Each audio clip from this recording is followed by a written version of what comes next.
Hello class. Welcome back बच्चों। तो प्यारे बच्चों, स्टार्ट करते हैं नया लेक्चर। बेटा, हमने लास्ट लेक्चर में ना बैलेंस शीट की चर्चा शुरू कर दी थी। और एसेट साइड में ना बेटा लगभग 20 एसेट्स के ऊपर हमने चर्चा कर ली है। आज बेटा लाइबिलिटी साइड की चर्चा शुरू करके खत्म करते हैं और बहुत सारी चर्चा और करते हैं। सामने देखना सब बेटा। बाबू, एसेट साइड की चर्चा भी मैं थोड़ी देर बाद दोबारा करने वाला हूँ। क्यों करने वाला हूँ ये भी पता लग जाएगा। लाइबिलिटीज में क्या क्या रिकॉर्ड करेंगे पहले उसकी चर्चा करते हैं।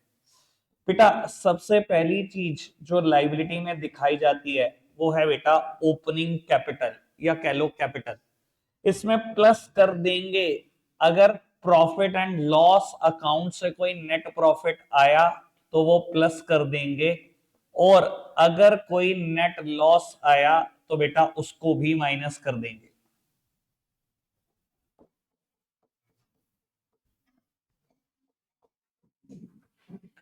प्लस कर देंगे एडिशनल कैपिटल इंट्रोड्यूस्ड, मैं पूरा नहीं लिख रहा बेटा।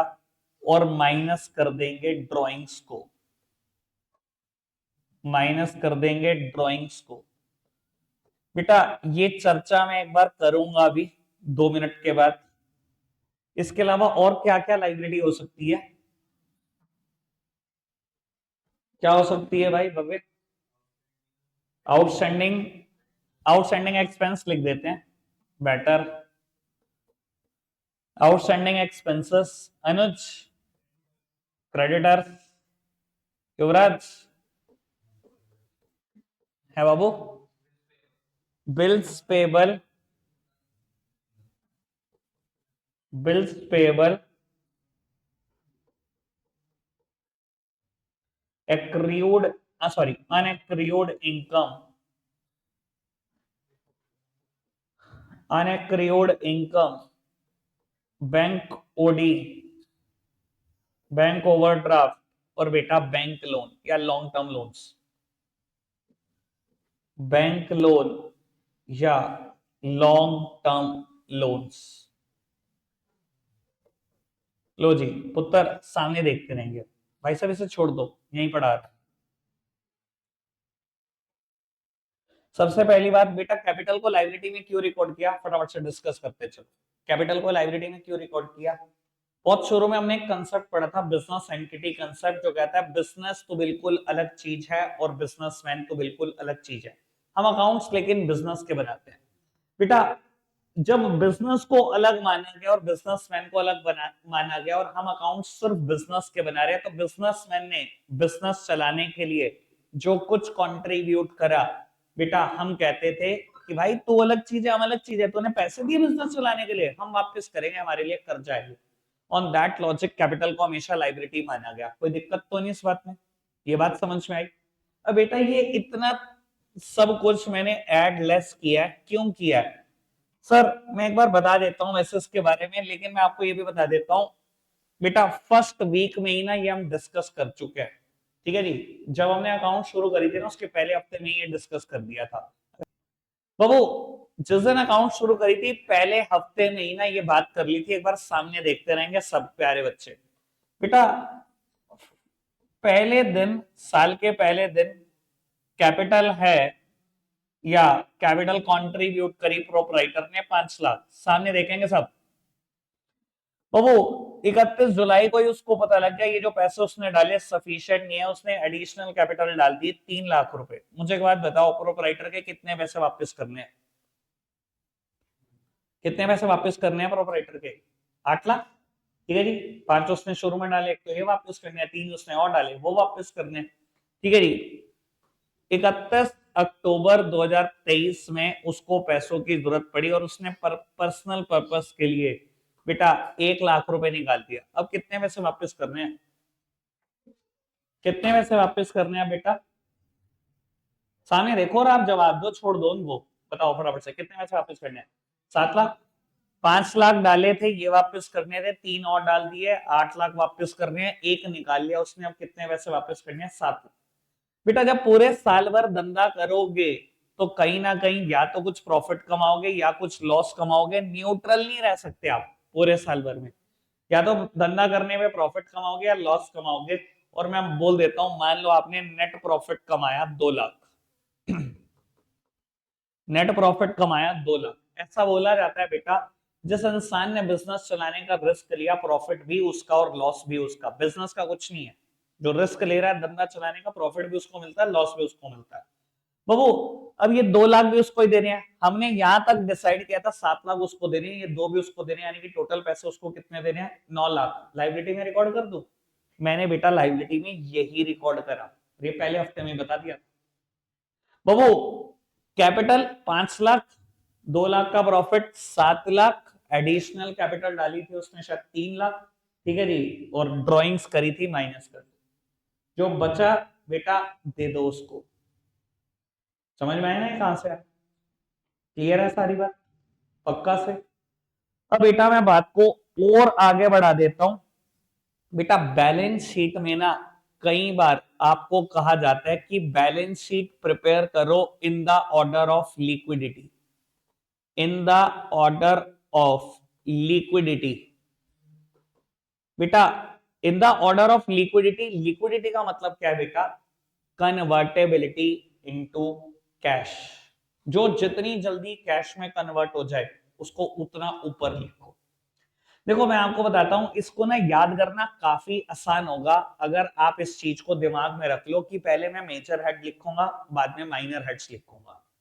देखो एसेट्स जो है वो 2 तरीके की होती हैं, या तो होती हैं फिक्स्ड एसेट्स जिनको हम नॉन करंट एसेट्स बोलेंगे 12th में, अभी फिक्स्ड एसेट्स भी बोलोगे तो मुझे दौड़ेगा, मुझे कोई प्रॉब्लम नहीं है।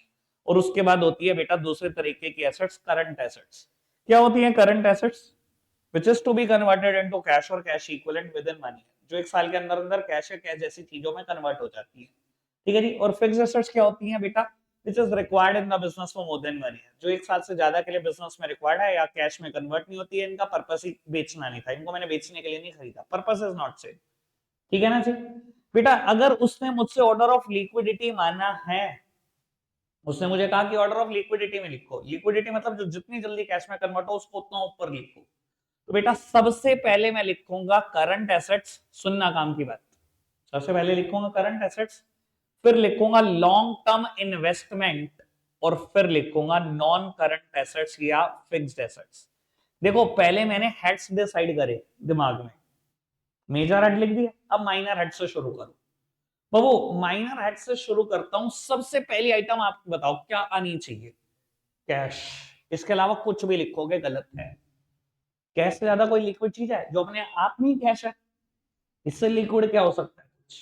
ठीक है ना जी। दूसरी आइटम भी बिल्कुल क्लियर होनी चाहिए, क्या? वेरी गुड यार, वेरी गुड। कैश और बैंक कोई डाउट नहीं, बिल्कुल सीक्वेंस से लिख देना, पहली आइटम कैश होनी चाहिए, दूसरी बैंक ही होनी चाहिए। अब वैसे करंट एसेट्स बहुत सारी हैं, जिस मर्जी सीक्वेंस में लिख दो, लेकिन एक बात और सुन लो, डेटर से ऊपर बीआर लिखना, जिस मर्जी सीक्वेंस में लिख दो, डेटर से ऊपर बीआर लिखना, ठीक है जी। आप चाहते हो मैं पहले क्लोजिंग स्टॉक लिखना चाहता हूं, बिल्कुल उत्तर लिखो, लेकिन जब डेटर लिखने वाले हो, लेकिन उससे पहले बीआर जरूर लिख दो, क्योंकि बिल्स रिसीवेबल बेटा यहां ना लॉ बीच में होता है, ये डॉक्यूमेंट रजिस्ट्री ऑफिस में साइन हुआ हुआ है रजिस्ट्रार के सामने, तो इसमें डिफॉल्ट होने के चांस कम है, ठीक है ना। इसके पैसे पहले आ जाएंगे, ये तो मान इसने वादा कर दिया मैं 3 महीने पैसा दे दूंगा, ये 2 4 5 दिन और टपा देगा आपको, आज ये है जी, आज ये छुट्टी है, आज दुकान नहीं खोली, आज वहां हूं, ये तो टपा देगा। यहाँ बेटा लेकिन कोर्ट इन्वॉल्व है, ये टपा नहीं पाएगा, पैसा देगा ही देगा, तो डेटर से पहले भी यार होना चाहिए, ठीक है जी। फिर इसके अलावा प्रीपेड एक्सपेंसेस, एक्रियूड इनकम, और भी मैंने कोई छोड़ दिया तो वो भी लिख देना, ठीक है।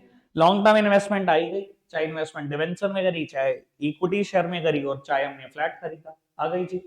बाबू non current assets, fixed asset, जिस मर्जी सीक्वेंस में लिख दो, बहुत सारी हैं। आखिरी आइटम क्या होनी चाहिए? आखिरी आइटम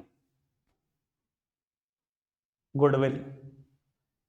गुडविल एक ऐसी आइटम है बेटा जो कैश में रियलाइज किस वैल्यू पे होगी किसी को खुद नहीं पता होता, बिकेगी भी या नहीं बिकेगी, और कब रियलाइज होगी, कैश कब में कब कन्वर्ट होगी, किसी को कुछ नहीं पता, ठीक है ना जी। सबसे लास्ट आइटम यही होगी, सबसे लीस्ट लिक्विड एसेट है, ठीक है जी। अब बाकी जस्ट समझिए सीक्वेंस में लिख दो, land and building, plant and machinery, furniture, fixture, copyright, patent, trademark, live stock, computer, vehicle, computer software, blah blah blah blah. Just समझिए सीक्वेंस में लिख दो, आखिरी आइटम बिल्कुल क्लियर है, गुडविल है। कुछ कह रहे हो? इधर ध्यान दे दो फिर। ठीक है जी, कोई दिक्कत तो नहीं बेटा। अब क्योंकि मैं ऑर्डर ऑफ लिक्विडिटी में ही एसेट्स और लायबिलिटी लिख रहा हूं, एसेट्स की कहानी तो खत्म हो जाती है। ठीक है जी, कैसे दिमाग में रखोगे? पहली चीज क्या है? Major head. पहले मेजर हेड दिमाग में रखो, फिर माइनर हेड में दो तीन बातें दिमाग में रखो। जैसे कि मैंने मेजर हेड में दिमाग में रखा, पहले करंट एसेट्स लिखूंगा, फिर लॉन्ग टर्म इन्वेस्टमेंट लिखूंगा, फिर नॉन करंट एसेट्स लिखूंगा। कैश और बैंक सीक्वेंस में आएंगे और डेटर से पहले भी आ रहेगा, आखिरी आइटम गुडविल है। बस इतनी सी बात ध्यान में रख लो, बाकी सब लिखा जाएगा। ठीक है जी। अब आ जाओ बेटा लाइबिलिटी साइड। बेटा लाइबिलिटी साइड सबसे पहले उस लाइबिलिटीज को लिखना शुरू करना जो जितनी जल्दी पे होंगी। ठीक है जी। पहले मेजर हेड के बारे में सोचो, यहाँ पे भी मेजर हेड तीन है, उधर current assets, long term investment और नॉन करंट एसेट्स। इधर current liability, non current liability, या जिसको लॉन्ग टर्म लाइबिलिटी भी बोलते हैं, और बाद में बेटा कैपिटल वाला पोर्शन। तीन बातें बेटा, ये सबसे जल्दी पे होगा। क्या होती है करंट लाइबिलिटी की भाषा, परिभाषा? Which is expected to be paid within 12 month, जो अगले 12 महीनों में के अंदर अंदर पे हो जाएगा बेटा। ठीक है जी, वही है current liability. Non current liability क्या है? Which is expected to be paid after 1 year. और कैपिटल बेटा ये इंटरनल लाइबिलिटी है बेटा, प्रोपराइटर के ही पैसे देने हैं, सबसे आखिरी में पे होगा ये कैश में, जब बिजनेस बंद होगा, उससे पहले पे नहीं हो रहा, सबसे आखिरी में पे होगा। ठीक है ना जी। तो बाबू पहले करंट लाइबिलिटी को लिख लो, फिर नॉन करंट लाइबिलिटी का हेड बना लो, और फिर बेटा कैपिटल का हेड बना लो। ठीक है जी। बाबू करंट लाइबिलिटी में भी पहली आइटम क्या होनी चाहिए, को समझदार व्यक्ति आंसर कर दे, पहली आइटम क्या लिखो? Very very good, bank OD सबसे पहली आइटम। क्योंकि बेटा बहुत सारी सिचुएशन में बैंक ओडी के पैसे सिर्फ एक ही दिन में पे हो जाते हैं, एक ही दिन में। समझते हैं ना बैंक ओवरड्राफ्ट क्या होता है? मेरे करंट अकाउंट में पैसे कम पड़े हैं, मैंने ज्यादा निकाल दिए, और बैंक से कॉल आ जाती है तुरंत, सर आपने ज्यादा का चेक भर दिया था, बस पे करने आ जाना। कई बार मैं अगले ही दिन पे कर देता हूँ, तो एक ही दिन में पे हो गई। इससे ज्यादा करंट लाइबिलिटी क्या हो सकती है कोई? पहली आइटम बैंक ओडी है। बाकी एक बात बिल्कुल क्लियर रखना, क्रेडिटर से पहले बिल्स पेबल लिख देना, बाकी आपका जो मर्जी सीक्वेंस लिखो, मुझे फर्क नहीं पड़ता। ठीक है जी। तो मैं बीपी लिख देता हूं, पहले क्रेडिटर लिख देता हूं, उसके बाद आपको पता ही है दो बातें, आउटस्टैंडिंग एक्सपेंसेस ऑन अनएक्रूड इनकम। ठीक है जी। नॉन करंट लाइबिलिटी में एक ही एग्जांपल है, लॉन्ग टर्म लोन्स लिख दो या बैंक लोन लिख दो। कैपिटल की कहानी वही है, कैपिटल में नेट प्रॉफिट जोड़ो, net loss minus, drawings minus, additional capital introduce plus. इधर ध्यान दे ले कटारिया, ऐसे ही बजा रही होगी मैडम थोड़े दिन बाद।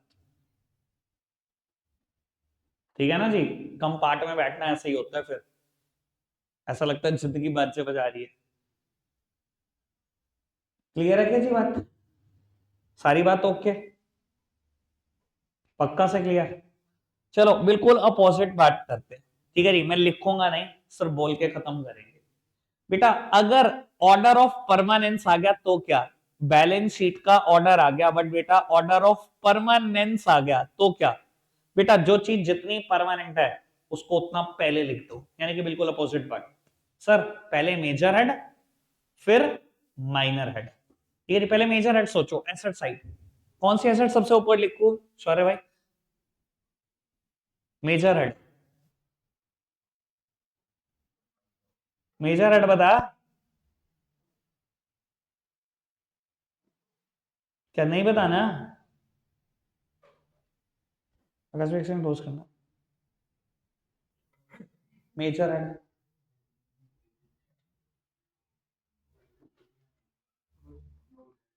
नॉन करंट एसेट्स पहले, लॉन्ग टर्म इन्वेस्टमेंट, और फिर करंट एसेट्स की बात सोचना। ठीक है जी। सबसे पहली item without a doubt goodwill, बाकी नॉन करंट एसेट जिस सीक्वेंस में लिखनी है लिख दो। ठीक है जी। करंट एसेट्स में जिस सीक्वेंस में लिखनी है लिख दो, लेकिन बीआर से पहले अब डेटर लिखना। ठीक है जी। और आखिरी आइटम कैश होनी चाहिए, सेकंड लास्ट आइटम बैंक होनी चाहिए। सब कुछ अपोजिट कर दिया मैंने। ठीक है जी, आगे बढ़ जाए। बाबू जो जितना परमानेंट वो उतना ऊपर, कैपिटल परमानेंट आखिरी दिन पे होगी तब धंधा बंद होगा। ठीक है जी, फिर नॉन करंट लाइबिलिटी और फिर current liability. Capital non current liability में एग्जांपल के तौर पर मेरे पास बैंक लोन ही है, ठीक है जी, या लॉन्ग टर्म लोन है या लोन फ्रॉम थर्ड पार्टी है। बाबू करंट लाइबिलिटी में लास्ट आइटम क्या होगी? Bank overdraft. अब क्रेडिटर पहले लिखना बीपी से, आखिरी आइटम तो बैंक कोड ही है, वो पता ही। क्लियर है अच्छी बात? अभी तक जितनी बात बोली सारी क्लियर, आगे बढ़ जाए। Order of permanence clear, liquidity clear. आज लास्ट लेक्चर होना चाहिए मेरा, ठीक है जी। मैं विद एडजस्टमेंट शुरू करने के मूड में हूं कल से ही। और इसके अलावा बेटा इस संडे आपकी क्लास होगी, कमिंग वेडनेसडे आपकी छुट्टी रहेगी, ठीक है जी। मेरे रिलेशन में कोई डेथ हो गई है तो मैं उस दिन नहीं पढ़ा पाऊंगा, इसलिए मैं संडे पढ़ा दूंगा, ठीक है। चलो बाबू आगे की बात कर रहा हूं मैं, सुनना। अब जो मेरी चर्चा है ना, ये अगले चैप्टर से रिलेटेड ज्यादा है, यहां से रिलेटेड थोड़ी कम है। अब आराम से बात को सुनो। और अगले चैप्टर का भी एक एक क्वेश्चन यही होगा जैसे इस चैप्टर का एक एक क्वेश्चन यहां हुआ है, ठीक है ना जी। बाबू क्वेश्चन में ना ट्रायल बैलेंस गिवन है, सुनते जाना। ट्रायल बैलेंस का फॉर्मेट आपको पता ही होगा, नेम ऑफ अकाउंट यहां लिखते हैं, अमाउंट डेबिट अमाउंट क्रेडिट, ठीक है जी। बहुत सारी अमाउंट डेबिट लिखी, क्रेडिट लिखी, डेबिट लिखी, क्रेडिट लिखी, और कहीं टोटल बराबर आ रखा है, ठीक है। बेटा जब भी क्वेश्चन आपको फाइनेंशियल स्टेटमेंट बनाने को देता है ना, उसके पास ना दो तरीके के हथियार है। वो क्या करता है, एक तो दे देता है बेटा कि मैं आपको लेजर के बैलेंसेस दे रहा हूं, ऐसे ऐसे लेजर के बैलेंसेस है, उससे बना दो फाइनेंशियल स्टेटमेंट। और ज्यादातर केस में क्या देता है, ट्रायल बैलेंस देता है, कहता है इससे बना दो फाइनेंशियल स्टेटमेंट। वो जब लेजर के बैलेंसेस देगा ना, जैसे शुरू के 13 इलस्ट्रेशन अभी अब तक हमने करे हैं बेटा, ये पोर्शन मुश्किल पोर्शन होता है, यहाँ आपको पूरा दिमाग लगाना पड़ता है कौन सी चीज कहां जाती है। लेकिन अगर ट्रायल बैलेंस आपको दे देना और उसके बाद गए फाइनेंशियल स्टेटमेंट बना दो, जो मैं अभी इलस्ट्रेशन 14 से स्टार्ट करूंगा, ये सबसे आसान पोर्शन होता है। अभी मैं 14 इलस्ट्रेशन कर रहा हूँ इसके तुरंत बाद, ठीक है। ये बहुत आसान पोर्शन होता है।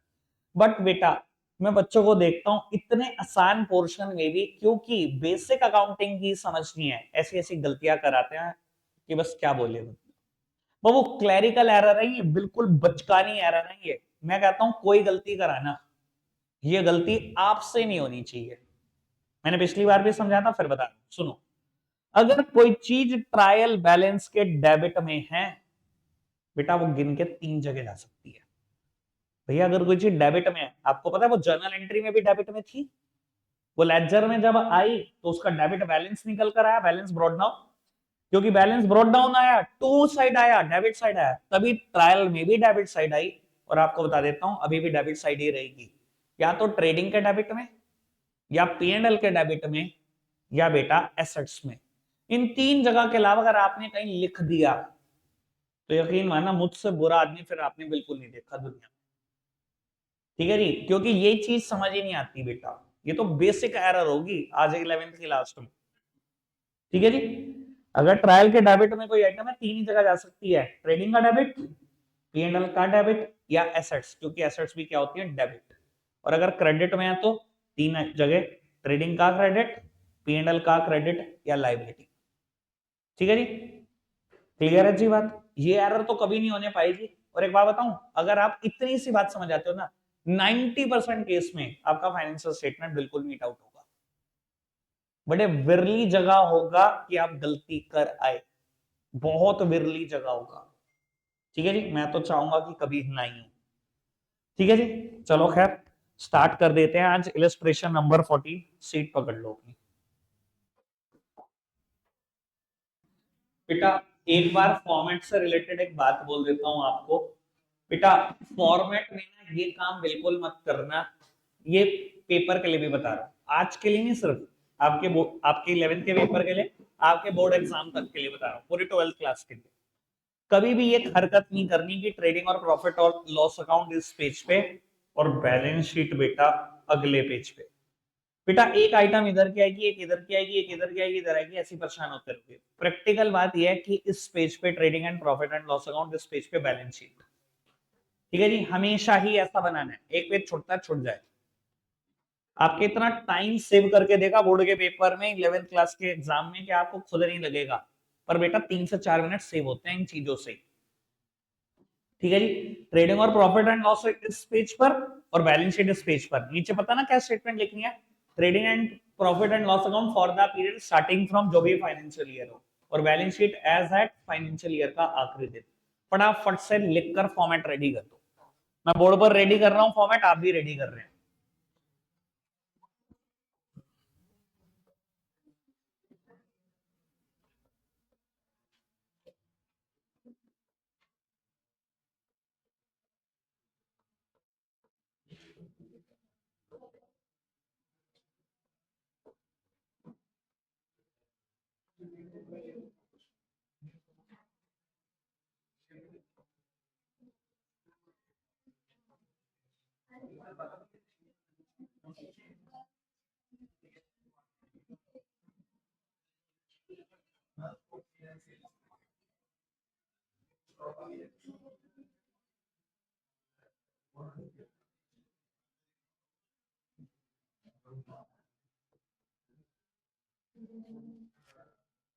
हो गया फॉर्मेट रेडी, जाना है।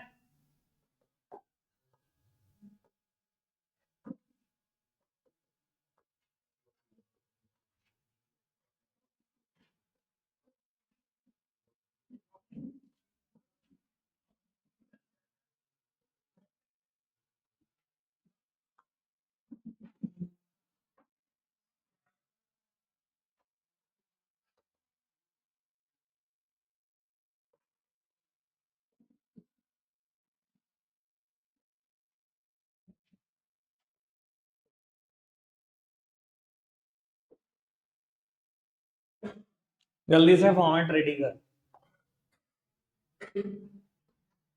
बेटा। क्वेश्चन पढ़ेंगे फटाफट से, मेरे साथ साथ सामने देखेंगे जी, एक बार सब सामने देखें। Given below is the trial balance of Gopichand Bros as at 31st of March 20. You are required to prepare a trading account, profit and loss account for 31st of March 20 and balance sheet as on that date. बेटा 31 मार्च 20 को financial year खत्म हो रहा है, यानी कि 1/4/19 को शुरू हुआ होगा,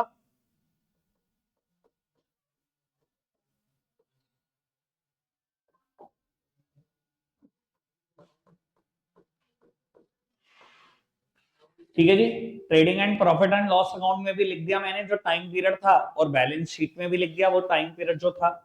आओ जी बेटा, अब क्योंकि ये ट्रायल बैलेंस है, ऊपर देखो क्या लिखा हुआ है। डेबिट बैलेंस 3 जगह जा रहा होगा, या ट्रेडिंग के डेबिट में, या पीएनएल के डेबिट में, या एसेट में। अगर मैंने अगर डेबिट आइटम पढ़ी और आपने कहीं और बोल दी, ठीक है ना, माफी नहीं है इस चीज की। ट्रेडिंग की डेबिट एक बार पीएनएल के डेबिट में बोलूंगा मैं, फिर भी डाइजेस्ट कर जाऊंगा। अगर आपने कहीं क्रेडिट बोल दी भाई साहब, ठीक है जी, वो जो रूटीन है ना हमारा, जो चैलेंज है 100 दिन का, वो पूरा हो जाएगा आज ही। ठीक है जी। लो जी बाबू, और क्रेडिट की आइटम भी 3 ही जगह जा सकती है, या ट्रेडिंग के क्रेडिट में, या पीएनएल के क्रेडिट में, या लाइबिलिटी। ठीक है जी। पढ़ना शुरू करेंगे, और मुझे लगता है क्वेश्चन इतना बड़ा है कि सबका नंबर आ जाए आज। ठीक है जी। उदेश भाई, सबसे पहली आइटम, कल तो चीटिंग करके इधर उधर से पूछ लिया था, ओपनिंग स्टॉक कहां जाएगा भाई? कहीं तो जाएगा, बताना तो पड़ेगा, देख पिटाई हो जाएगी। कहां जाएगा?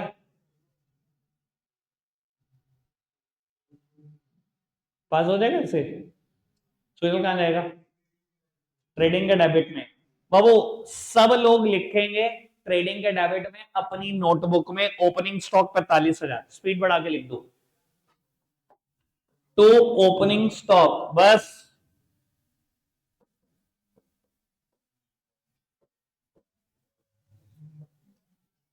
चलो जी, लिख दिया सबने, ट्रेडिंग के डेबिट में to opening stock. Next item बाबू, नेक्स्ट आइटम है परचेसेस। कहां जाएगी कटारिया परचेसेस? ट्रेडिंग के डेबिट में लिखो to purchases 1,20,000, amount inner column में, बाहर मत लिख देना। To purchases 1,20,000, to purchases 1,20,000। अब वो मैं बहुत सारे बच्चों को देखूंगा, ठीक है ना जी, अमाउंट ढूंढनी शुरू कर देंगे परचेज रिटर्न की। ऐसा कौन सा कीड़ा काटता है बाबू जल्दबाजी का? अरे आ जाएगी जब आएगी, इतनी क्या जल्दी है तुम्हें? ठीक है ना जी, आ जाएगी जब आएगी, इतनी कोई टेंशन नहीं लेनी। और अगर बहुत समझदार हो, परचेज रिटर्न हमेशा क्रेडिट होती है, जब क्रेडिट की आइटम पढ़नी शुरू करो तब आएगी, अभी जल्दी ना करो। आगे बढ़ो जी, रिटर्न इनवर्ड। बाबू मैं पूछ नहीं रहा किसी से, मैं बता रहा हूं, सेल्स रिटर्न है। परचेज रिटर्न कभी डेबिट नहीं होती, परचेज हमेशा डेबिट होती है, परचेज रिटर्न हमेशा क्रेडिट होती है। तो अगर कोई रिटर्न डेबिट में लिखी गई है, वो सेल रिटर्न ही हो सकती है। अब देखना मेरे करने का तरीका, मैंने लिखा बाय सेल्स, अमाउंट नहीं ढूंढी, ढूंढ भी नहीं रहा, ठीक है जी। सेल रिटर्न लिखी, इसकी अमाउंट देख लो 3200 रुपए, ये माइनस कर दिए 3200 रुपए, जब आएगी सेल की अमाउंट आ जाएगी, मैंने तो लिख दिया, ठीक है जी। अब मैं फिर पूछना शुरू कर रहा हूं, कैरेज इनवर्ट 2400 रुपए, केशव पीएनएल के डेबिट में, वेरी गुड, शाबाश तेरे झूठे हौसले को, तब तो तू आ रहा था, कल ही तो छुट्टी करी तूने। कैरेज इनवर्ड, अरे भाई फ्रेट और carriage, freight inward carriage inward, freight on purchase carriage on purchase, 6 expense लिखवाए थे, कहां जाएगा? ट्रेडिंग के डेबिट में। इनवर्ड तो भैया परचेज से रिलेटेड खर्चों के सामने लगता है। कैरेज इनवर्ड है 2400 रुपए, दिखाओ ट्रेडिंग अकाउंट में। बाबू परचेज रिटर्न की जगह छोड़ देना, कैरेज इनवर्ड 2400 था ना, ठीक है जी। इसके बाद एक आइटम है कैरेज आउटवर्ड 1500 रुपए, अवनी पीएनएल के डेबिट में आउटवर्ड वर्ड ही सेल के खर्चों के लिए लगता है। कैरेज आउटवर्ड 1500 रुपए, दिखाओ जी फटाफट से। अब देखो क्या करना है, सुनो, अंदाजे से, अंदाजे से 5-6 लाइन छोड़ दो, ठीक है जी। 5-6 लाइन मैंने अंदाजे से छोड़ दी, और तुरंत बाद एक काम कर लो, वैसे तो अगर कर सको तो देखो, मेरे को पक्का पता है इस क्वेश्चन में ग्रॉस प्रॉफिट आना है, पर बेटा जो क्वेश्चन आपके एग्जाम में आएगा उसमें आपको नहीं पता होगा ग्रॉस प्रॉफिट ही आना है, सुन लो, उसमें नहीं पता होगा ना। अगर ग्रॉस लॉस आ गया तो ऐसे मत कर देना चिपका के लिखा है पहली आइटम ही कैरेज आउटवर्ड, ग्रॉस लॉस आ गया तो वो इधर आएगा, ब्रॉड डाउन इधर होगा, जगह ही नहीं छोड़ी होगी आपने, पंगा हो जाएगा, एक लाइन छोड़ के लिख देना, क्योंकि ग्रॉस लॉस भी आ सकता है, ठीक है ना जी। मुझे पता है इस क्वेश्चन में नहीं आना, मैं चिपका के भी लिखूंगा चल जाएगा, वहां नहीं चलेगा, प्रेजेंटेशन बिगड़ देगी सारी, ठीक है। एक लाइन छोड़कर लिख देना कैरेज आउटवर्ड। चलो, अब मैंने फिलहाल एक लाइन छोड़ के लिख दिया, तो कैरेज आउटवर्ड 1500, लो उत्तर जी। Next item is office furniture 8000, हाँ जी बेटा, अक्षरा फर्नीचर पीएनएल के डेबिट में, बहुत बढ़िया भाई साहब, अकाउंटिंग इक्वेशन से चल रही है कहानी, फर्नीचर नहीं पता इन्हें कहां दिखाना, खर्चा है तेरे बिजनेस का है, कह रही सॉरी, नहीं नहीं नहीं, ठीक है बिल्कुल ठीक है, तू ही सो जा बाबू, ये तो नित्य बता दे, एसेट है ये, फर्नीचर के बारे में नहीं पता, भैया क्या करेंगे इसमें, पेपर तो देना ही है। फर्नीचर 8000 रुपए, बाबू दिखाओ एसेट्स में, उधर लिख ले भाई, जाना नहीं क्या आज, लग नहीं रहा,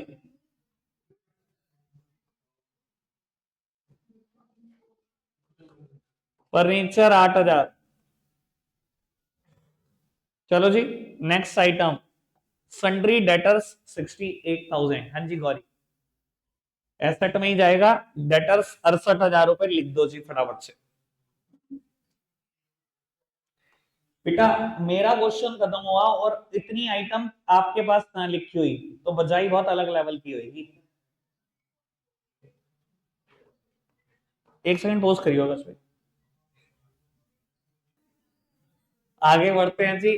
नेक्स्ट आइटम डॉक चार्जेस 5,000, बाबू नेक्स्ट आइटम है डॉक चार्जेस 5,000, खुशी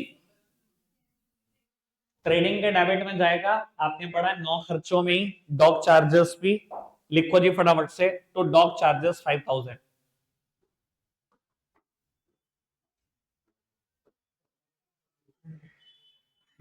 नेक्स्ट वन की तरफ बढ़ते हैं। Electric power 10,000। सुरभि बाबू देखो, वैसे तो बात बड़ी सिंपल सी क्लियर है। अगर आपने नहीं बोला फैक्ट्री लाइटनिंग के बारे में तो जाना तो चाहिए ये पीएनएल के डेबिट में, पर इन्होंने ट्रेडिंग के डेबिट में दिखाया हुआ है। आप ऐसे केसेस में असम्पशन जरूर लेके आना। जहां कहीं भी इलेक्ट्रिक पावर को लिखोगे, ट्रेडिंग में लिखना चाहो ट्रेडिंग में लिख दो, ठीक है जी। अगर आपको लगता है ऑफिस में यूज हुई होगी, आप पीएनएल में लिख दो, लेकिन जहां कहीं भी लिखोगे एक काम कराना। फिलहाल मैं इनसे मैच करने के लिए आंसर ऐसा कर रहा हूं, ऐसा कोई जरूरी नहीं है कि मैं यही लिखूं। मैं बताऊंगा आपको क्या करना है। आपने लिखा इलेक्ट्रिक पावर 10,000, ये देखो मैं क्या करूंगा। यहां लगाया मैंने स्टार। जहां भी मेरी बैलेंस शीट खत्म होगी उसके तुरंत नीचे मैं स्टार को डिफाइन करूंगा, इलेक्ट्रिक पावर हेडिंग लिखूंगा और लिखूंगा कि मैंने एज्यूम किया है कि ये फैक्ट्री प्रेमाइसेस में यूज हुई होगी। ठीक है जी, ये काम करना पड़ेगा आपको। अगर कोई चीज में एम्बिग्युइटी लग रही है आपको कि कहां जाना चाहिए, कोई पंगा है, तो बाबू उसको असम्पशन से आप अपनी ठीक कर सकते हो। ठीक है जी, लिख दिया तूने?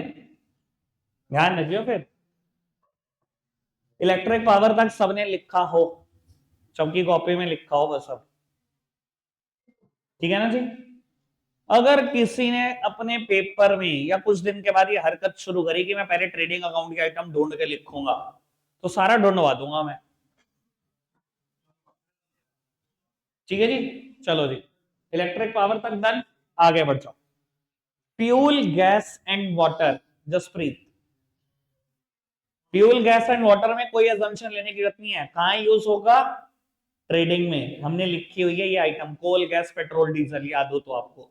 फ्यूल गैस एंड वाटर 12,000 रुपए लिखो जी ट्रेडिंग के डेबिट में। To fuel gas and water 12,000।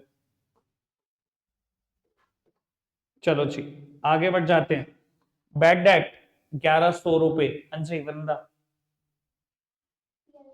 PNL के डेबिट में दिखाओ बैड डेट्स 1,100 रुपए के।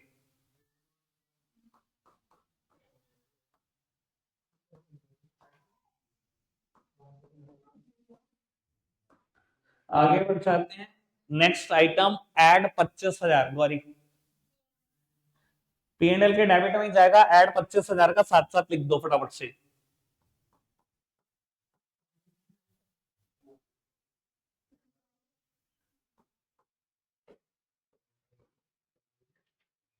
चलो जी, आगे बढ़ जाते हैं। एड के बाद आता है सैलरी 36,000 की। हाँ माटे, सैलरी बता फटाफट से। 36,000 की सैलरी कहां दिखाऊं?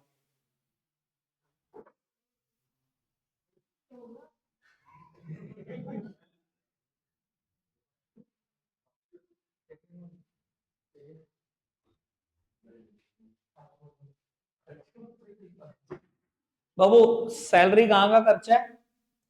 प्रॉफिट एंड लॉस, ट्रेडिंग में जाती है वेजेस। ठीक है ना जी। सैलरी लिखो जी 36,000 रुपए की पीएनएल। भाई आप, कई लोग तो ऐसे जवाब देते हैं मुझे पता है, बाकी बैठे हुए बच्चे भी सोचते होंगे कि भैया पढ़ाएंगे कैसे इनको। ये मजाक से हटके बात है। खाली मुझे नहीं फील होता होगा, ये कईयों को बैठा होगा फील हो जाता होगा कि भाई रोड का आदमी सर फोड़ लेगा। मुझे लगता है भाई इतने प्यार से समझा लो, मार के समझा लो भाई, उसके बाद तो समझ आ ही नहीं सकती, तो भैया छोड़ ही दो फिर। तुम्हें यही नहीं पता लग रहा क्या? मैंने कहा गिन के 9 खर्चे बैठ लो, वही जाने हैं ट्रेनिंग और बाकी सब पीएनएल। उसके बाद भी तुम पूछोगे कि क्या कहाँ जाना है, तो भाई हो गया कुछ, और वो भी रिवीजन में। भाई इतना समय ही नहीं है कि दोबारा खर्चा जाए टाइम। कैश इन हैंड, हाँ भाई चावला, अगली आइटम कैश इन हैंड 8100। कहाँ दिखाओ? एसेट्स में दिखाओ जी, cash 8100।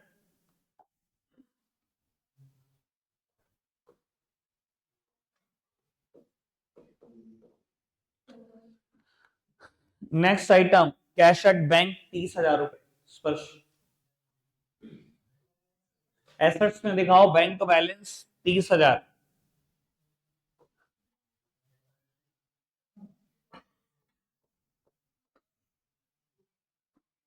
Next item is motor vehicle 58,000, sorry 30,000। Motor vehicle 58,000। फिर एसेट्स है बाबू, जैसे ही मैं रुका और ये आपकी कॉपी में पूरा नहीं हुआ, फिर ध्यान रखना आज। Motor vehicle 58,000। Next one is motor repair 3,000। गर्व, मोटर रिपेयर 3,000 कहां जाएगा? P&L के डेबिट साइड लिखना चाहिए रिपेयर 3,000 रुपए टू मोटर रिपेयर 3,000। शौर्य फंसवा सकता था तो वैसे करूं, तूने ये कहना था P&L के क्रेडिट में, ये बोल देता मैंने दो लगाने थे, खत्म कहानी। क्रेडिट बोलते ही लग जाते इसके दो। अच्छा फिर ठीक है। इंटरेस्ट ऑन बैंक लोन 2,400 रुपए। Interest on bank loan 2,400।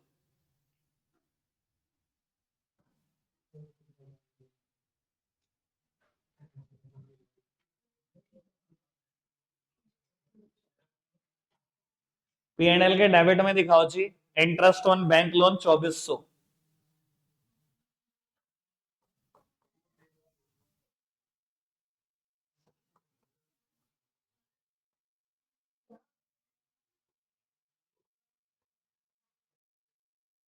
चलो जी, next item is rent and insurance. Paras इधर देख ले बाबू, रेंट एंड इंश्योरेंस 24,500 कहां दिखाऊं? P&L के डेबिट में दिखाओ rent and insurance 24,500।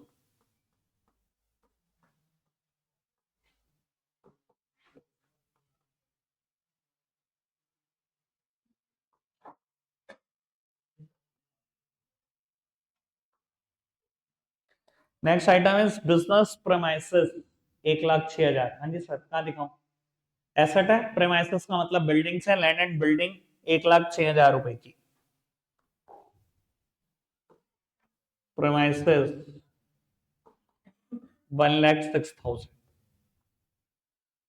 Next one is house hold expense 33,000। हाँ जी सर, ड्रॉइंग्स है, कहां पर दिखाऊं? कैपिटल में से माइनस करके दिखानी है लाइबिलिटी साइड में, 33,000 रुपए की। सबसे पहले कैपिटल लिख दो, इधर देखो जी सामने, 1 मिनट के लिए सब सामने देखना है, ये गलती मुझे पता है बहुत स्टॉक बच्चे कर सकते हैं। इधर देखो, कैपिटल लिखेंगे, जब आएगी तब लिखेंगे, क्रेडिट साइड में आएगी। अभी तो मैं डेबिट साइड के आइटम पढ़ रहा हूं ना। प्लस कर दूंगा अगर नेट प्रॉफिट आया तो, पूरा ही लिख लो चलो। प्लस कर दूंगा नेट प्रॉफिट आया तो, माइनस कर दूंगा अगर नेट लॉसेस आए तो। अभी तो मुझे भी नहीं पता क्या है, माइनस कर दो ड्रॉइंग्स 33,000। ये फॉर्मेट रेडी होना चाहिए आपका जब कोई आइटम आती है। दिख रहा है ना मैं कैसे फॉर्मेट रेडी करता हूं पहले? ठीक है जी, आगे बढ़ते हैं जी। हाउस होल्ड एक्सपेंस के बाद हमें क्रेडिट साइड के आइटम पर आ गए हूं, गिन के 7 आइटम है, यानी कि 7 बच्चों के नंबर और आएंगे। 7 क्या 8 गए, एक बच्चा रह जाएगा जिसका नंबर नहीं आएगा, पूरे बैच का नंबर आ जाएगा। हाँ जी सर, किशोर भाई नहीं, चलो यहीं से शुरू करते हैं, गर्व से ही शुरू कर देते हैं। गर्व सन्ड्री क्रेडिटर 22,100। लाइबिलिटीज में दिखाओ जी सन्ड्री क्रेडिटर 22,100 रुपए।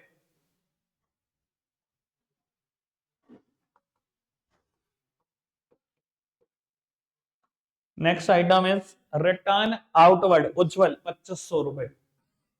पूछने की जरूरत नहीं है, रिटर्न कौन सी क्रेडिट में जाती है खुद पता है तेरे को, जर्नल एंट्री सोच ले। परचेज रिटर्न, और कोई रिटर्न हो ही नहीं सकती। ठीक है ना जी, 2,500 रुपए की रिटर्न है। इधर देखो पुत्र, आपने जगह छोड़ी हुई है, जगह छोड़ी हुई है ना परचेज रिटर्न की, करो माइनस 2,500 रुपए को।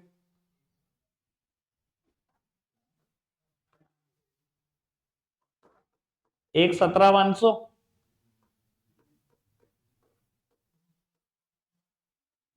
चलो जी, उसके बाद नेक्स्ट आइटम है सेल्स 3.5 लाख रुपए। अनमोल,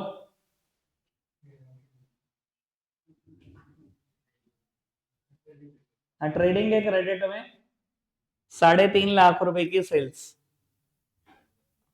बेटा सेल रिटर्न पहले से लिखी हुई है, अमाउंट माइनस करके लिख देना 346800।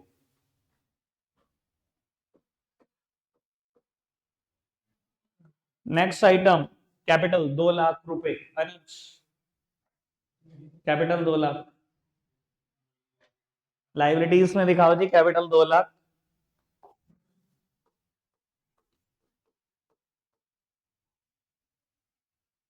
Next item loan from bank 24,000। Yuvraj liabilities में दिखाएंगे लोन फ्रॉम बैंक 24,000 रुपए।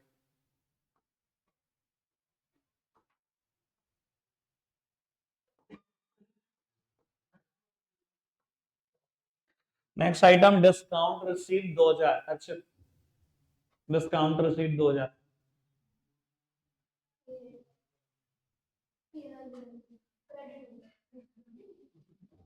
P&L के क्रेडिट में 2,000 रुपए दिखा दो जी, एक लाइन छोड़कर। बेटा एक लाइन क्यों छोड़नी है? अगर नेट प्रॉफिट आया तो ब्रॉट डाउन करना होगा आपको, एक लाइन छोड़कर लिखना बाय डिस्काउंट रिसीव। 2,000 थी ना अमाउंट।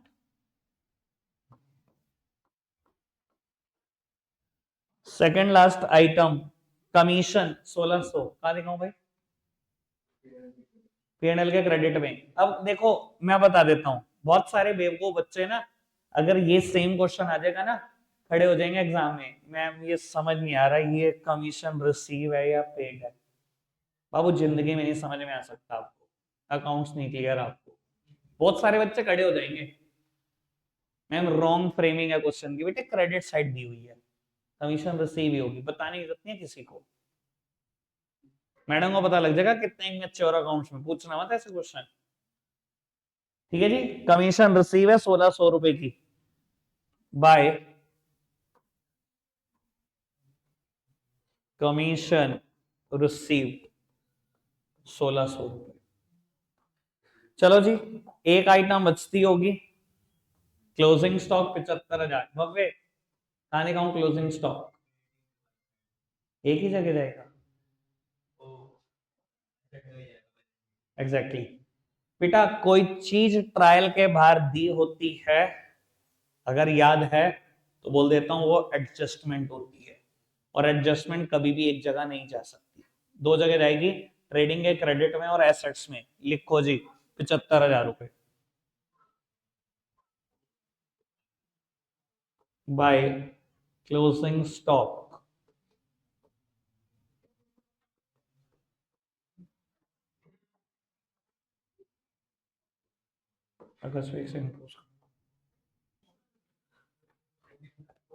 लोगोत्तर।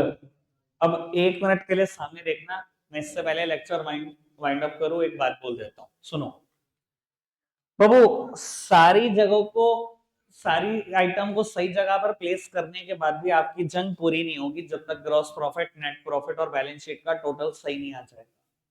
ठीक है ना जी? प्लस माइनस की एरर भी बहुत करते हो, क्योंकि घर पे ना कैलकुलेटर से प्रैक्टिस करते रहते हो, फिर वहां परेशान होते रहते हो। बेटा ये हरकतें छोड़ दो, सिर्फ अगले 15 दिन के लिए, 15 दिन में ही खुद कैलकुलेशन की आदत पड़ जानी चाहिए। ठीक है ना जी? क्योंकि बेटा 11th क्लास में अभी फाइनल एग्जाम में कोई नहीं कैलकुलेटर देने वाला आपके हाथ।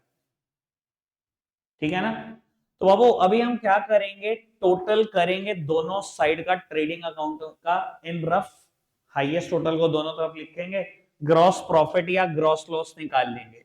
फिलहाल इस क्वेश्चन में बेटा क्रेडिट साइड का ही टोटल हाईएस्ट टोटल है, दोनों तरफ लिख दो, ग्रॉस प्रॉफिट कैलकुलेट कर लो। सुनो, ग्रॉस प्रॉफिट कैलकुलेट करने के बाद इधर देखो, करोगे आप ही कैलकुलेट, कैलकुलेट करने के बाद ब्रॉट डाउन कर देना, फिर दोनों साइड का टोटल कर लो इन रफ, और फिर बता रहा हूं फिर ये ज्यादा होगा, यही साइड ज्यादा होगी, इस साइड को दोनों तरफ लिख देना, यहां से नेट प्रॉफिट निकालिए। ये नेट प्रॉफिट कैपिटल में जाकर ऐड हो जाएगा। ठीक है जी, 2 लाख प्लस जो भी नेट प्रॉफिट आएगा वो यहां लिखना, इसमें से ड्रॉइंग्स माइनस करके यहां लिखना। ठीक है जी, दिस प्लस दिस लाइबिलिटी का टोटल आ गया, और ये सारी एसेट्स को जोड़ो, टोटल आ गया। अगर ये बराबर आ गया तो आपने सब कुछ ठीक ठाक कर लिया है, अगर ये बराबर ना आया तो समझ लेना कहीं गलती है। ठीक है जी, माड़े वक्त के लिए स्ट्रेटजी बताई थी लास्ट टाइम, वो भी सुन लो। बेटा माड़े वक्त के लिए यह है देखो होना, मैं नहीं चाहता कि कभी माड़ा वक्त आए, लेकिन बहुत बहुत फंस जाओ तो कर देना बाबू।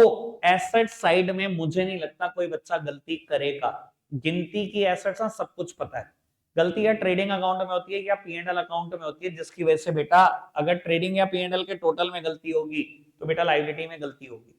इससे बेटर ऑप्शन क्या है बेटा, अगर रिवर्स इंजीनियरिंग कर सकते हो तो कर लेना। ठीक है जी, जो एसेट्स का टोटल है वही लायबिलिटी का टोटल बना दो, इसमें से ये दोनों माइनस कर दो, वही कैपिटल का टोटल, रिवर्स कैलकुलेशन से नेट प्रॉफिट पुट कर देना।